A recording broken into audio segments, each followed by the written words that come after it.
Hello, everyone. This is Tony Geraci, and got my good friend Dave Finale here with us today. And thank you very much for watching Real Estate Leaders with Tony Geraci. And we have some great things to talk about today for 30 minutes. And of course, remember afterwards, if you're watching this live or if you're watching this recorded, reach out to us and we could go into more in detail for you. So today's topic is about tools and systems and things that you like and things that you hate to do. So there's many different tools and systems. So today we're going to give you a general idea of what is considered a tool and what's considered a system. So Dave, where do you want to start and what kind of ideas do you want people to start thinking about to help them with their business? Well, I don't want anybody to start calling me names because that word could be a name you would call somebody. I want to talk about tools and systems, and I want everybody to understand the differences, and why you need them and why you might not need them. When we utilize modern tools to create and work with simple systems to have processes in place to build a following, a niche, or a business, I mean, that's what we're doing in our business, right? So that's where tools, systems, and processes come together, right? And it's all how you manage everything you do. So, so since we need all three, let's just go a tool. Is it defined as an item or implement used for a specific purpose. It can be a physical item. It can be a concept as well as software. A system is a combination of things or pieces forming a complex whole, like a transportation system in a city. So understand a system is a lot of things coming together to work in unison, right? The process. That's a systematic series of actions directed to an end, a sequence of interdependent procedures. Okay, so does everybody like those definitions I just gave you? That was very technical. I enjoyed the technical. Good. Now you can basically throw a lot of that stuff out, but understand, I think the importance of knowing, how they work is that the tool is an implement. The system is things coming together to work together. The process is the system coming together in actions to get a response, to have a procedure, to have it work, right? All right. So now that I've continued to confuse me as well as everybody else, let's talk about some tools. Okay, I said it could be in our business. Let's just talk about our business, right? So software, right? Excel, Microsoft Word, Publisher, and then for graphics, Lucid Press, Canva, Jiggler, iTunes, right? PowerPoint, iMovie, Sony Vegas, which is a video editing program, Windows Media, another video editing. We get what we're talking about there a little bit? Lots of tools. Lots of tools, right? Now, what's the biggest tool and one of the most important tool that everyone should be using in their business, Tony? Can you tell me that? Answer that question for me, please, sir. Their brain? Aside from their brain, you're very close. It is a contact or customer relationship management system, right? But what is it? It's a management. It's a management system for the people for your leads, right? So there's a lot of different ones out there. I know that you guys, you have the access to Century 21's great systems that they use. Now, how is that system related? Is that system more related to the lead system that Century 21 uses, or is it related to? We have a system called ZAP that is a contact management, lead management, everything, all encompassing, mobile friendly. So yeah, we have that. We have many agents that like to use that. But I always say, and if you agree, it's whatever you like to use and it's easy to use. Technology can't get in the way. Exactly. It has to work well with you. And here's the important part about CRMs is the best one to use is the one that you will use, right? And that's people say, well, that doesn't answer my question. Okay, so you want answers? We'll give you some answers. There's a lot of them out there. There's so many of them out there. I can recommend two. One would be called Lion Desk. The other is called Wise Agent. I like Lion Desk simply because you get the best bang for the buck, and it's got a lot of versatility. I think it's like 25 bucks a month. And the easy thing about it is, and it's just like, you know, we said it's the best CRM is the one you're going to use. Right. Start slowly. And how do you start? Figure out how to upload your contacts. Figure out how to send an email to them. What I like about Lion Desk is you actually can send mass text. Right. I had Lion Desk for a while, just testing it out, and it's a great product too. So I we're not paid for this. What's that? I said, oh, just reminding everybody, we're not getting paid for this. No. I used to have Lion Desk, and I would give out my link, and I think I got like 50 cents if anybody bought it. But you know, I honestly, I'm more into another system now that I'm using, and no one's going to use what I'm using, Active Campaign. So what do you recommend? I mean, like Lion Desk and a lot of the some other ones are real estate specific. Right. So does that make your life a lot easier? They have scripts already. They have instant things already, things that are already in there. So, and I've been pointing agents to realtor.org or any real estate website, news things that have advertisements in and check who's out there in the field. And I find new ones every day, you know, like, wow, I didn't even hear that company, and find something that's reasonably priced and that you're going to use. Right. When you want someone, you want one that's going to augment what you do. Like I said, mass text. Like if you think texting is really, really important, it's something you're going to use. They also have, you do video text there, and you can also do video email there, right attached there. Now, another CRM which people really use a lot is BombBomb. Yeah, people think that's only video, but it's more than just video now. Right. But it's a way to really stay in touch. Now, I'm going to tell you that one of the best things that you can use in the beginning for lead engagement. Now, we talk about lead conversion, and we talk about everything else, but I talk about lead engagement. And what I mean by that is to basically get to connect with that lead when it comes in. Now, if we talk about any kinds of internet leads, what's the most important part? Getting to them as quickly as possible. Speed to lead, absolutely. And if you can't get them on the phone, this thing has a video camera in it. So one of the things I have told people that I teach all the time is for them to set up 2 to 4 messages on video on your phone that you can automatically go to and text to a lead. Sure. Like for instance, okay, hey, this is Dave. Thanks so much for clicking on my post on Facebook that talked about homes under $500,000. For more information, go here, or just give me a call back. This is really me. This is my face. Call me back. Or whatever, that kind of thing. Or you can have 4 different ones that all you've got to do is click, click, click on your phone, and it's out. You don't have to re-record it. So if you have an issue, Tony, with video and you don't like the way you look, and you're going to one day do some video work, right? Do them all at once, put them on your phone, and 10-second videos. Sure. Now, to jump back to different CRMs like Lion Desk, I know there's other ones like it. What I liked about that too with agents is when you text, email, it keeps a record of that.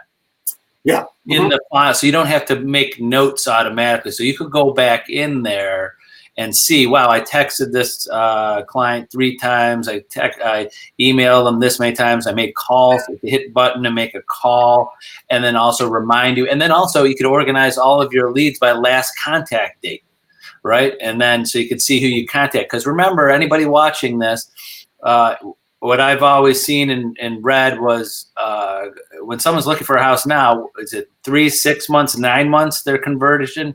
It's rarely someone's looking for a house today and then they're buying tomorrow. Is that your experience too? No, you're absolutely correct, and you're going to put those. I mean, if there's a CRM out there called Contactually, right? And what they actually use the word buckets in that system where you put different leads in different buckets. Like one could be 3 to 6 months, one could be 6 to 12, so on and so forth. So you might contact them differently. But one of the things I want to get to one really important point, and one of the things that I use in my business is that even though I have a set system for follow-up, drip campaign, I find that I get the best responses when I do manual blast emails. What do I mean by that? Well, guess what? I'm going to send out an email once a week to my list. Mm-hmm. You're going to see me often. I mean, through some systems, through different kinds of leads for me, I might send out 3 emails a day. Mm-hmm. But that's a specific situation, right? Right. But the important part, and I talk about this a lot, and it's something that we're not really looking at a lot when we're looking at speed to lead and we're looking to getting engagement, is the way we go after our leads, and we need to go a little bit, the nurture is a little different to a Zillow lead or a social media lead. Mm-hmm. They're different, the way they have to be handled. More micro commitments for the social media and more hit them hard, 10 days of pain type for the other side. And that's, CRMs are capable of doing all of that. Mm-hmm. Mm-hmm. But the 2 things I wanted to bring up, and I brought one up, is blast emails on a regular basis, which will be okay. And the other one is you need a personal touch on your entire list once a month. Sure. Now, if you don't have a phone number, it's a personal email. Sure. And if you do have a phone number, it's a phone call. That's Right. called prospecting. And I like, and if anybody's using BombBomb, I use BombBomb. I like that. And they have some good things that they do with their customer service that they do with people that I've learned. I haven't used it yet, but what I like they use when you're using BombBomb customer service, they actually have like a little board and they write your name like, "Hi, Tony," and they hold it up. So when you get that screenshot or when you get that preview of that email and you didn't click it yet, it's still going, and they personalize it as they have a sign that says, "Hi, Tony." It makes me click on that video more because I know it's specific to me, and right. I enjoyed that. Right, and I know that a lot of people won't use this feature with BombBomb, but you can actually video back a response.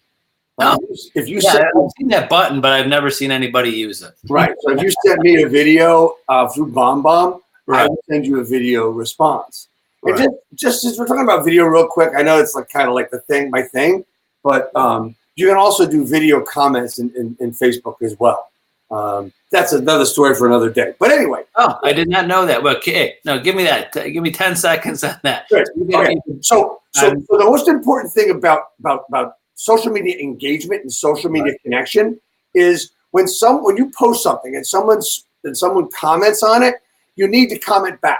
Right. If you don't comment back, it's like Tony, you and me go to Starbucks and we're sitting across from each other at a table. We both have a cup of coffee, right? And we sit there and stare at each other. Or I say, great cup of coffee. So I say that great cup of coffee is my post. And you just, and you type in, I agree. And then I don't respond to it. It's like we sit there for an hour and we don't talk to each other. And that's exactly what it's like, right? So you need to engage with all the comments. And one of the other ways to engage is by video. How do you do that? Well, you can't do a live video, but you go on your laptop, record a quick video, and upload it just like an image. Oh. So if you're going to upload it, if there's a GIF there or a GIF there or whatever, you can upload that video. And I do that from time to time. And what I tell that's great. That's great information. No, I didn't know that you could respond with a video. I'm going to start using that. See, the important thing here is that we really want engagement. We really want to have us stand out. And that is a point of differentiation where you do that because nobody else is doing that. Right. So that's not. So now we're going to get back on track and get to another tool. The next tool that I want to talk about in our bag of tricks is really simple. It's a tool that everyone knows about and everybody spends way too much time on. And that's known as your personal website. Now, the question is, Tony, does an agent need a website? Do you think they need one? My personal opinion, my disclaimer, this is my opinion. I feel everybody needs a website, but it's like an online business card. It should be about you, so it's easy. And it's kind of like a landing page about you. you, where do you work, what you do, your about you, information, pictures about you, and then how to contact you through all the different mediums of how they should contact you. It's like an online business card. And you, like when I have agents, that we do a lot for our agents to boost them on all of the, the Google and all of that. So when someone types in one of our agents' names, Century 21, that all the different websites or landing pages come up in Google. Because someone, you might hand them a card today, a year from now, like, oh yeah, Tony, yeah, that's right, he's with this company. I don't have his card anymore. Let me Google his name and Century 21. I want to make sure his name and everything is coming up there. And that's what I think that you got. When people search your name and the company you're with, you should be coming up there, and they're easy to find. That's right. My opinion. So one of the things you just did, which is really great, is you use the phrase landing page. And if people don't know what a landing page is, it's pretty simple. It's almost like a one-page website where you're going to send people from, say, a social media ad or another ad where they're going to get the information you're talking about. And 9 times out of 10, you're going to ask them for information before you give them your information, which is usually name, email address, and phone number, right? Mm-hmm. So basically, what we're looking at is that a website is a complicated set of landing pages, right? Sure. So when I agree with you, I think every agent needs a website, but I don't want them to worry about property search. Yeah, now this is completely opposite from what I would have said to you 5 to 10 years ago. Right. No, I agree with that, because a lot of agents, which is nice. If you're with obviously Century 21 or any major brokerage, usually they help you out with having websites, and they might have IDX already on there and it's there. That's great. If it's already there and it's there, great. But I have some agents, other companies that I help out, other places, and they're doing so hard to try to get people to their website to search for houses. You're not going to compete with Zillow and Realtor.com. These are multi-billion-dollar companies that are getting people to their website. Your clients are not going to stay away from there. Right. There's a lot of people that would argue with us on this point and say, sure. Because you're saying, well, you're sending them to Zillow. There's a chance they're going to see that premier agent, yada, yada, yada. Listen, folks, and listen up good. If you're doing your branding properly, now, everybody says that you are your brand, and you are. But do not spend a lot of money on branding, please. That's a topic for another day. The point is, if you're out there and you're getting noticed and you're getting the exposure that you need, if someone needs something, you can put a link to somewhere in the comments somewhere to get them to go and look at something on your website. For instance, what should be on your website? It should be all about you, right? Not property search. It shows your credibility. It shows your branding. It is to educate. Right. It is to show people how you do stuff. Right. It's expected. And what do I mean by how you do stuff, right? I can give you examples of websites where brokers and agents do such a great job in saying how I work with buyers. Mm-hmm. This is not a pontification setup where you're going to tell people how great you are and that you're going to pick them up and take them here, or you're going to ask them to meet you here, there. That's not what it's about. It's about the information that you're going to get them, the education you're going to give them, right? And when we talk about sellers, it's going to be about how do you price? What's your thought process on negotiating? And, of course, how you market. Or instead of saying how you market, you can say how I find buyers for homes. Exactly. No, I enjoy everything that you're saying, because many years ago, before the internet, before Zillow, before Realtor.com, before agent or company websites to search for houses, we were in control of that information, and that was our main value back then.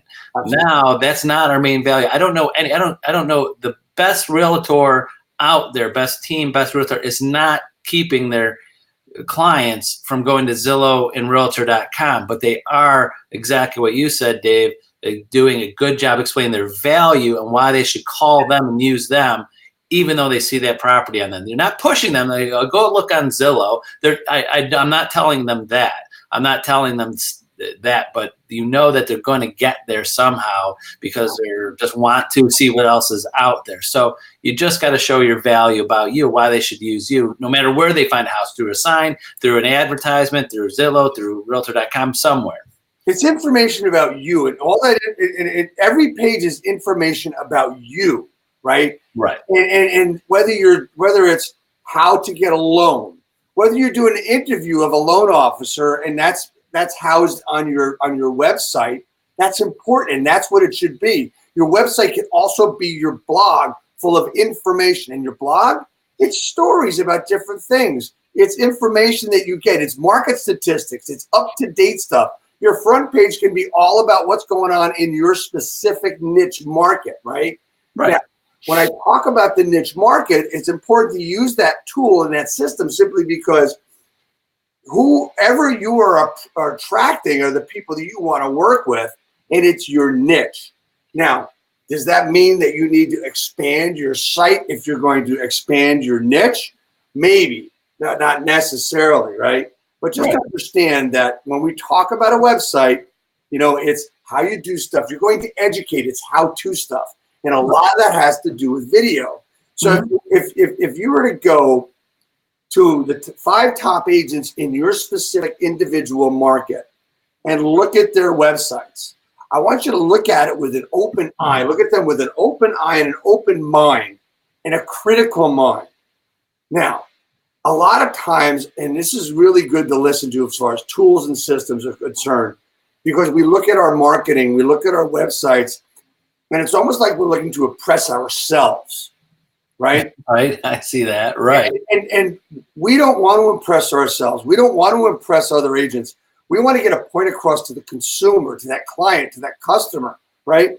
So when you start building something and putting together, you need the opinion of someone not in our business, whether that be for your website, a postcard, or whatever you're doing in this business that's going to go out to the public. You want something, and that's called being different. It's called also asking somebody what they think, because we're blinded. We've got the realtor eyes, right? And I liked your suggestion of looking at the top 5 agents or your competition, because in any business, any business are always looking at what their competitors are doing, either one to mimic some of the good things they're doing or to differentiate, to be different. So I don't want to let my website to look or say the same things they are. Maybe I should be different. But yeah, if you got to look at what other people are doing. You can't be in other businesses and other your competition in your area. Right. I mean, I wish we had so much more time, because there's something else where, I mean, I sometimes go off on tangents, and I apologize for that. But I do want to bring one other thing up. Sure. It's very important, as you just said, to know what your competition is doing, right? Mm-hmm. If you knew what your competition was doing on social media, specifically Facebook, and what was working for them and what wasn't, if you could figure that out, would that be of value? Oh, definitely. Right. So there are simple ways to do that, especially through Facebook. And we should set up a time to do that. Maybe we can do that. Do a class on Facebook.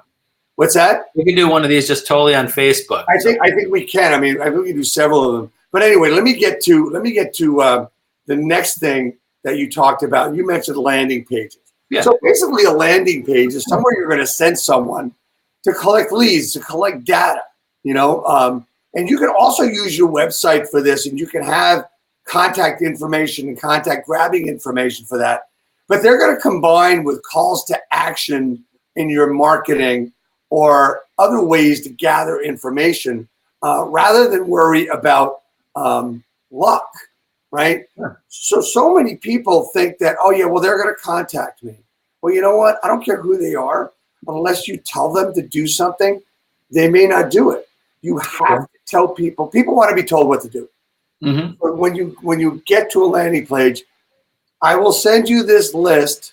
Just fill in your information, and I will send you a list. Now, what list am I talking about? It could be a list of homes. It could be a list of solds. One of the things that you can do, and you can do this through the lead forms on Facebook, and you don't have to have a landing page system, is do an ad for what homes have sold in your area the past 30 days. And you can build that list through your MLS, and that list can be in the form of a link in the lead form on Facebook. It makes it so easy. You know, if you want your own landing page system, there are so many of them. I'm going to tell you, as an amateur in landing pages, stay away from ClickFunnels. But Lead Pages or Instapage are two really good landing page systems that I have experience with that are simple to use and they're easily explained. Yeah, I set one up just myself for on GoDaddy, just a simple page, and the web address I got was followtony.com. So I put that on all my emails and that, and it's just a simple one-page GoDaddy website. So right. So one of the things I'm setting up actually today or tomorrow is as I fine-tune some of the processes that I use, and understand everything that I'm talking about, I use myself. Okay. So you just said GoDaddy. Yep. Right. And what was your URL name? Followtony.com. Right. So I have one where I want to set up conversations with people, and it says talktodavef.com. Talkwithdavef.com. One of those two I have. So I'm using that because no one else has that, and it's really simple. It's simple to remember, and if you see it, Talk with Dave F, you click on it, you go there, you set up a time to talk to me. So landing pages are extremely important and a really good thing to have, right? And the most important thing you want to have as far as tools is you want to be able to connect one to the other. Right. So let's just go a little bit into different things as far as systems are concerned. You know, a system can also be a process, and we talked about the process of micro commitments. I mentioned. I used the phrase 10 days of pain, but there's also, you know, systems such as, you know, you have your own process in your own system. So the words are interchangeable sometimes. To work with leads is also a system you're going to use to work with your sphere of influence. What is your process for social media? What is your system? What are you doing? And it all comes down, basically, a lot of this, Tony, comes down to your schedule. Okay. Right. So your schedule, and what I'm going to do is I will send you, if anybody wants to get it from you, I will send you what I consider to be the best possible schedule for a full-time real estate agent. Oh, that's great. It's a simple block schedule, and time blocks are really important. And on this schedule, and this is a system, this is my time block system, the Real Estate Skill Builder time block system. And basically what it does, it gives you set times every day to prospect. So people say, well, I prospect, you know, sometimes in the afternoon, I'll make phone calls so I can get people. It all depends on what's going to work for you, because you can throw this around. It's a simple Excel spreadsheet. It's unprotected. You can do whatever you want with it. But I go 8 to 11 every day as far as prospecting. Now, that 8 to 11 for this system of prospecting, your system of prospecting is whatever it is. That could be social media posting. That could be, it could be calling FSBOs, calling expireds. It could be connecting with your sphere of influence, right? It's just 3 hours of making connections. It's 3 hours of making contacts. And understand that a contact is not leaving a voicemail. It's not sending a text. It's not sending an email. That is a process of, in the process of getting a contact. Right. A contact is a response. So in that system, you have those 3 hours all set up to do your prospecting. I have times in there for things we've talked about, Tony, like working out early in the morning. I have breaks in there. And this is a 7-day calendar for anyone to look at. So I think it's a good system to look at. And it's really a good base structure system and footing and foundation system for any real estate agent. What do you think about in those CRMs like the Lion Desk, and that's coming up when it's giving you daily tasks? Is that in your schedule? Like when you have to follow up with people, do you fill that in, or is that part of that schedule? So one of the things that's going to help you with your schedule is a daily list, right? So we talk about, and guys, we're in October now. There's less than 3 months to go in the year. So you should be planning for 2020 right now, okay? And it's working your list and what you want to achieve, and you're pretty much can pretty much can feel out what your final numbers for this year are going to be for 2019. So you look at what you think you're going to close by the end of the year, and you look at what you can do for 2020, and then you reverse engineer that back, right? So you do that for a year, you do that for a quarter, you do it for a month, you do it for a week, and then you do it for a day. So at the end of each day, I feel that everyone should build a list. Now, that list can include prospecting activities, but it should include the things that you need to get done. And there should be an hour in there somewhere for chores, for lists, for things to get done. And this is going to make you a lot more productive and a lot more positive thinking because you're going to accomplish stuff. I don't know if that answers your question or not, but yeah, no, that answers like there's going to be an hour that you are things that are already put into place that you have to get done. Like if you have a list for the next day that either through your CRM that reminds you, you have to follow up with these many people on this day. You know, I have that all the time. Every day I have a list of who I've got to follow up with that day, but then it's in my calendar to this is when I've blocked that time for those things. And that is a useful item in most CRMs to have your schedule set up to what you're going to do. And as time goes on, you can set your to-do list up on your system, on your laptop, on whatever, so that it comes up. Now, honestly, I mean, I think your block system should be in your phone. Right. Well, anything that's in front of you the most, which is usually your phone. Right. And here's the best way to make any list work or any block system work is that if you do not have to use this thing for the tasks that you're doing, turn this off, put it on silent, and put it away from you because you do not want to interrupt. I'm going to give you one quick pro tip that is going to help everyone in their blocks. And this is something I learned from a great friend of mine. He's a coach. He's one of my coaches. He's a collaborator. He calls it a bum out page, a bum out book. Any idea what it is? I have no clue what you're talking about. Okay.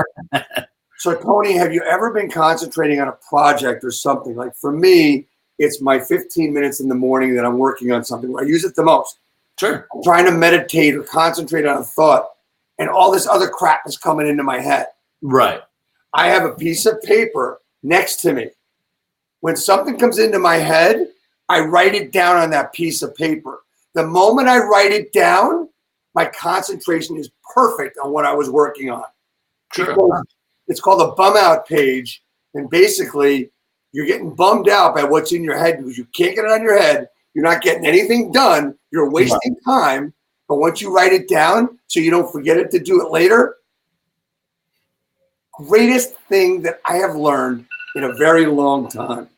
I agree. And what I see a lot of, even in my own day, is that if I have to think a lot about what I have to accomplish, I'm not writing down enough. So like in the morning or whenever, I'm like, oh, I got to get this on, I got to get this on, this guy.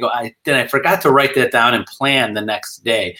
So if every day you have to like physically sit there and think about all the things you have to do, you should have organized that and wrote that down the day before. I'm not talking about things that react, like things that are coming that you didn't know were coming in. I'm thinking about reminding myself. If you constantly remind yourself. So the funny thing was with people around me, my family, friends, and things like, you know, we have that thing tomorrow. I go, I didn't look at tomorrow. I'm concentrating on today. They go, you really have no idea what you have to do tomorrow? I go, I really don't. It's all in because if I kind of have to remind myself of taking up my brain of what I'm doing today to continue to remind myself of what I have tomorrow. Yeah, that's my way of organizing. What's really, I mean, I can show you. Here are some of my bum out pages that I keep, right? And I know what I've got to do and how important it is. So if it's really important, I've got it on a major list. But I'm doing it. And the thing is that for everyone, when you think of something that needs to be done, you need to write it down, right? Yep. And if something really needs to be done, you don't want to use the system I use because the system I use is kind of antiquated, and it's, I mean, you know what it is? What's that? I write on my hand. Well, you have notes on your phone. You can put it on there. I won't look at them. I think there's a really good chance I'm not going to lose my hand. Right, but it might rub off on there. But I have on my phone, I have notes. That's kind of what I do if I'm on vacation on a plane. That's what I do. I sit there and go through all my notes from years and go, okay, I don't need that note anymore. I've got so many notes from things. So a little tip from me: if you're writing things down and you like to be a little bit more digital about it, you can put a note in your iPhone under Notes, and you can search for it. You're like, wow, what was that conference I went to 2 years ago? I remember that one speaker, and I'll type in conference from 2000, and that'll pop up. It's for me, it's like a lifesaver. The note. I have 153 notes on my phone. Oh, does it tell you that? What's that? Does it the notes? If you go into the notes, does it tell you how many notes you have? Yeah. How do you? I don't even know how you even search for that. Right. So I have. Yeah, I have 567. I'm just looking at some of them now, and I mean, here's something. Here's a to do for some of the from 3 years ago, right? But the great part about it is, obviously, I think on these, this also communicates with your Gmails as well. So anyway, we hit a little bit over 36 minutes here for today. I think we generally covered the tools and systems and some ideas and things to think about and things that you need to keep organized. So any final thoughts on the subjects that we just talked about, Dave? I think people will say it's archaic or antiquated that we write things down, but I think it's really important that we do write things down, and we don't. And this way, we can't forget them. But the tools, the important tools, are the ones you're going to use. Some type of CRM. The website is all about you and how you do things, because that's part of research that clients are going to do on you, aside from testimonials. And guess what? Your testimonials can go there too. No, that's great. No, and then I would jump on the word systems. Like you said, it's processes, and in the process, a system could be 2 things, 3 things. It's just a system or a list of things or things that you're going to accomplish to get to your goal. So you could create those, or you're going to see a lot of systems. Like example, if you get the Lion Desk or any type of real estate related CRM, they'll have pre-made systems in there. Like you put in a lead today, and like that 10 days of pain, they'll say, okay, call them tomorrow, email, text them tomorrow, and it'll keep you organized. So if you can't come up with a system yourself, you could find a CRM that has systems in place for that are real estate related, that are follow-up programs there. So just one other thing, and probably no matter which CRM you get, it's going to have a system where it's going to remind you to do stuff every day. So it's going to be like someone looking over your shoulder at the same time, which is a good thing for me. Definitely. Well, good. Well, thank you, Dave, for your time. Thank you, everybody, for watching, and we'll see you next Tuesday at 11. Have a great week, and hope to see many of you very soon. Bye-bye. Thank you, everybody.